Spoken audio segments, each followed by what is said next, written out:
First off, I want to give all praises, honor, and glory to Yahweh, Bashem Yahushai, Bashem Rakakwadash, double honors to the apostles and elders of Great Millstone who will well. Shalom to the brothers and highways and byways pushing this word now, sincerity and truth.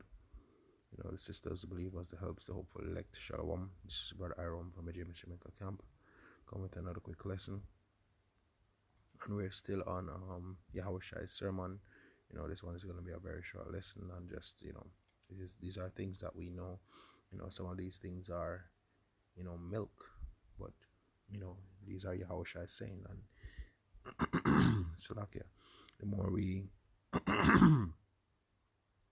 Salakia, the more we, you know, revise and continue to read them, you know, and stay, you know, and refresh ourselves within these precepts, you know, and these commandments, the better it is that we'll be able to put them into practice, to apply them, and, you know, just overall bearing them in mind, you know, and not only edifying the body, but also edifying ourselves, you know, and being, you know, exhorting one another with these words, you know. And this is a precept that also, you know, helped me when I was just coming in the truth, you know, being young.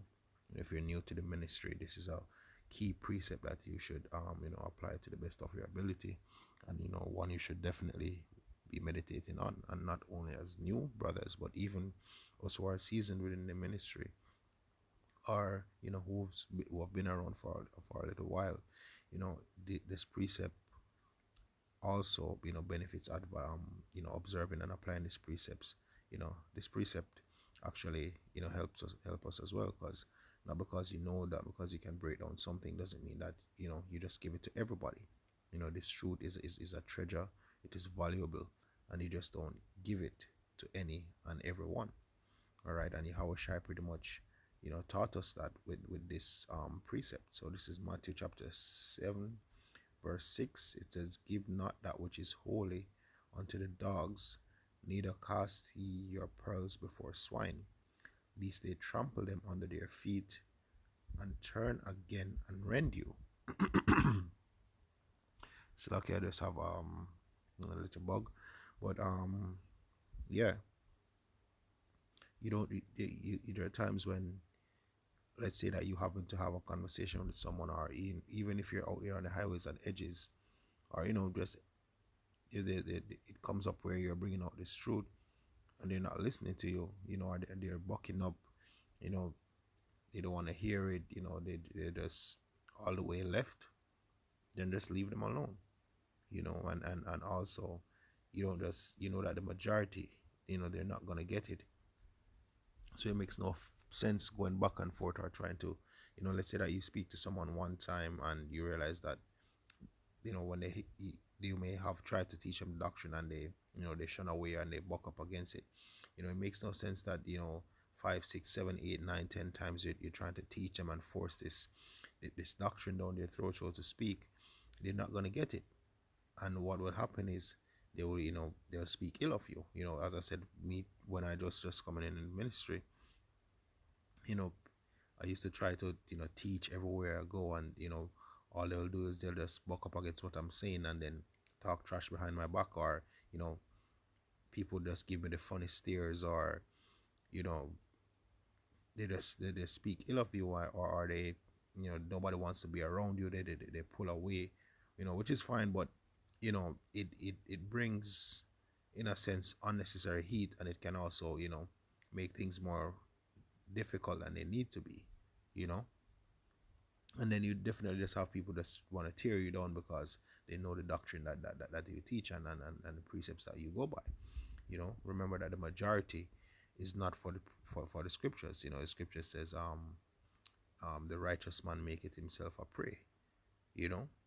So once you're preaching Yahweh Shem Shai, you know, the majority is not going to be with it. You know, the scripture also says what, you know, dark men love darkness rather than light. So the majority, they're going to go to the way that is not of the scripture. So you want to be careful who you teach this gospel to, you know.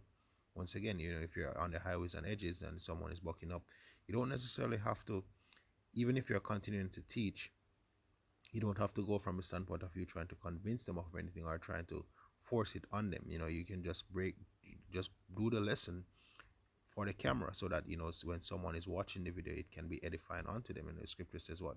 Do all things unto edifying. All right.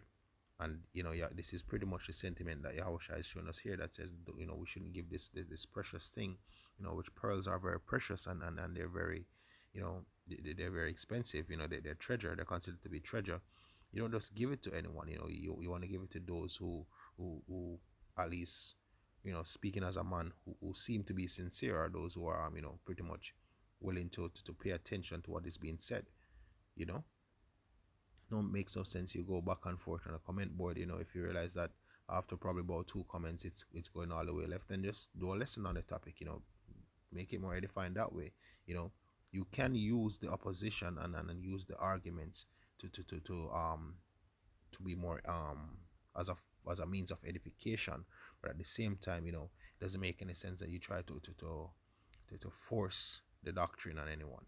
you know right? So I'll read it again. This is Matthew chapter 6, verse 7. It says, "Give not that which is holy unto the dogs, neither cast ye your pearls before swines, lest they trample them under their feet." You mean they just don't want to hear it. They cast it as a thing of naught, talk shit about it, and turn again and rend you. And then after they're done attacking what you're saying, or trampling what you're saying, then they start to, they start to get at you. you know they start to get at you, whether personally or otherwise. They just start to attack you in some way, shape, or form. May not be literal, but the opposition will be there. All right. And I just have two supporting precepts from the book of Proverbs, and I'm just going to close out with that. With those two.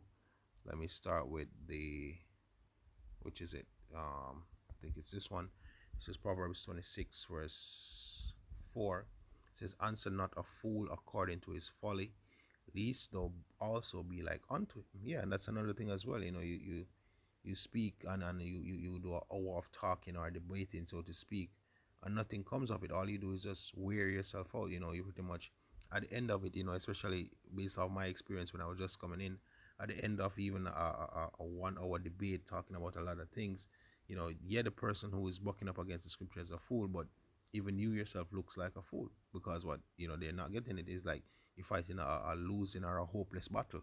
You're just wearing out yourself for a thing of naught, because guess what, there's no edification in any. What profit did it yield in the end? What fruit did you truly gain? you know Speaking on a higher level, yeah, they condemn themselves by bucking up, but you know as it says, what, at least you don't be like unto him. You're pretty much being a fool. It's like two fools trying to contend against each other. So this is what, "Answer not a fool according to his folly, lest thou also be like unto him." Yeah, both of you are gonna look foolish. So what's the point? you know Once again, the scripture says, "What? Let all things be done unto edification, unto edifying." Verse 5 gives the balance of it. It says, "Answer a fool according to his folly, lest he be wise in his own conceit." So that's the fool that you give the pearl to.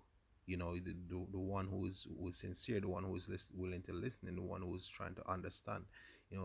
As I said, speaking as a man, the one who seemed to be receiving it.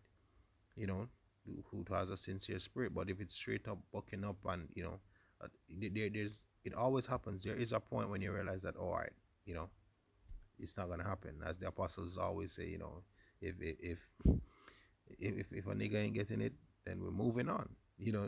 Just moving on. Once you realize that they got that spirit upon them, you just call it a day, and just keep it moving. All right. Next precept, which is the one I'm gonna close with, is Proverbs 29 and verse 9. It says, "If a wise man contend with a foolish man, whether he rage or laugh, there is no rest." So yeah, once we are wise through the scriptures. It says, "He that fear the fear of the Lord is the beginning of wisdom." All right. So we through Yahweh Shem Yahushai are wise, through the understanding of these scriptures, right? But if we try to contend with a fool, whether it's a case that it's a heated argument, or there's this